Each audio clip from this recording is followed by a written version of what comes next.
Hi guys, you guys watching answer. So നെറ്റ്ഫ്ലിക്സിൽ September 15 ഇറങ്ങിയ ഒരു റൊമാൻറ്റിക് മൂവിയാണ് ലവ് അറ്റ് ഫസ്റ്റ് സൈറ്റ്. ഒലിവറും ഹാഡ്ലിയും ഇവർ തമ്മിലുള്ള ഒരു റിലേഷൻ ബേസാണ് പറയുന്നത്. ഇവർ തമ്മിൽ മീറ്റ് ചെയ്യുന്നത് എയർപോർട്ടിൽ നിന്നാണ്.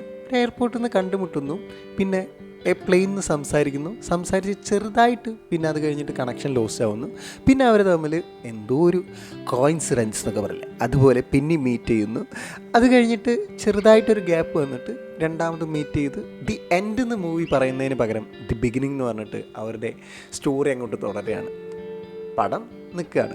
പിന്നെ ഇത് പറഞ്ഞു പോകുന്നത് ഒരു നെറേഷനാണ്. അത് നല്ല രസമുണ്ട്. ഒരു ജെസിക്കയോ എന്തോ ഒരു പെണ്ണുണ്ട്, മറ്റേ ഷീഹൾക്കിലൊക്കെ ഉള്ള പെണ്ണാണ്. അപ്പോൾ അവൾ ജസ്റ്റ് ബാക്കിൽ നിന്ന് ഇങ്ങനെ പറയുക മാത്രമല്ല, ഇതിൻ്റെ പ്രസൻസ്, ഈ പെണ്ണ് ഈ എൻറ്റയർ ഒരു പ്രസൻസ് കാണിക്കുന്നുണ്ട്. മാത്രമല്ല ഇവരെ ലവിൻ്റെ ഇടയിൽ ഇവരെ റിലേഷൻ്റെ ഇടയിൽ ഇയാളുടെ ഒരു ചെറിയൊരു കൈത്താങ് എന്നൊക്കെ പറയില്ലേ, അതുപോലെ കാണിക്കുന്നുണ്ട്. അതൊക്കെ രസമുണ്ട്. പിന്നെ ഈ മൂവി എനിക്ക് മൂവി കാണുന്ന പോലെയല്ല, മൂവി കാണുന്ന പോലെ ഫീലല്ല, ഒരു ബുക്ക് വായിക്കുന്ന ഫീലാണ് പലപ്പോഴും തന്നത്. കാരണം ഈ നെറേറ്റ് ചെയ്യുമ്പോൾ ഓരോ കാര്യങ്ങൾ പറയുമ്പോൾ നമ്മൾ ഈ ബുക്കിലൊക്കെ എഴുതൂലേ, അതുപോലെ ആ ഒരു ഫീലാണ് എനിക്ക് തന്നത്. പിന്നെ ഇവരുടെ റിലേഷൻ മാത്രമല്ല, ഇവരുടെ പാരൻസിൻ്റെ റിലേഷൻ പറയുന്നതും നല്ല രസമുണ്ട്. അത് ഒരു രസമുണ്ട്.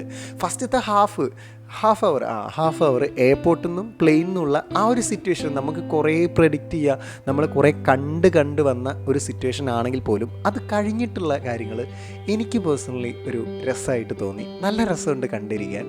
ഒരു ജസ്റ്റ് എബവ് ആവറേജ് ആ ഒരു രീതിയിലൊക്കെ ഞാൻ കണക്ക് കൂട്ടാം, കുഴപ്പമില്ല.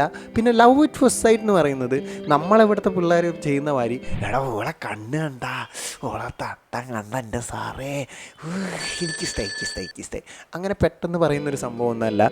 ഇവർ തമ്മിൽ സംസാരിച്ച് അന്യോന്യം അറിയുന്നുണ്ട്. അത് കാണിക്കുന്നത് എനിക്ക് പേഴ്സണലി ഭയങ്കര ഇഷ്ടമാണ്. നമ്മളവിടെ ഒരുവിധമൊക്കെ ഓളെ കണ്ണ് കണ്ട ഇഷ്ടപ്പെടും, ഓളെ മുടി കണ്ട ഇഷ്ടപ്പെടും.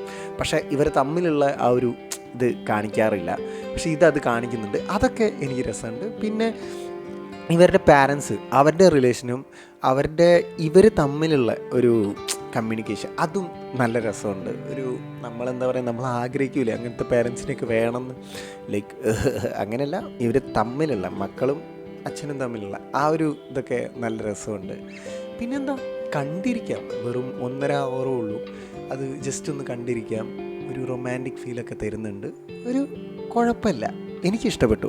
നിങ്ങൾ കണ്ടിട്ടുണ്ടെങ്കിൽ നിങ്ങൾ എന്തായാലും കമൻറ്റ് ബോക്സിൽ കമൻറ്റ് ചെയ്യുക. പിന്നെ ഈ ചിഗുമാമയിലൊക്കെ പോയി കണ്ടിട്ട് എടാ ഇതൊരു വികാരമില്ല, ഇതെന്താതി എന്നൊന്നും വന്ന് എന്നെ പറയരുത്. ഒരു ചെറിയൊരു ഫീലെങ്കിലും വേണം, ഒരു ഇത്തിരി ഫീലെങ്കിലും റൊമാൻസിൽ വേണം. അങ്ങനത്തെ ഒരു പോയി കണ്ടാൽ മതി. So thanks for watching. Thanks for ഇത്രയും നേരം വാച്ച് ചെയ്തതിന്. ശരിയാ, അതിനല്ല ഞാൻ പറഞ്ഞത്. ഓക്കെ, എന്തായാലും ഇഷ്ടപ്പെട്ടെങ്കിൽ ലൈക്ക് ചെയ്യുക, മാക്സിമം സപ്പോർട്ട് ചെയ്യുക, സബ് ചെയ്യുക. അപ്പോൾ ഓക്കെ, ബൈ, നമുക്ക് കാണാം. പിന്നെ കണ്ടിട്ടുണ്ടെങ്കിലോ കണ്ടു കഴിഞ്ഞിട്ടോ എന്താ നിങ്ങളുടെ അഭിപ്രായം എന്നുള്ളത് നിങ്ങൾ കമൻറ്റ് ബോക്സിൽ കമൻറ്റ് ചെയ്യേണ്ടതാണ്. അപ്പോൾ ഓക്കെ.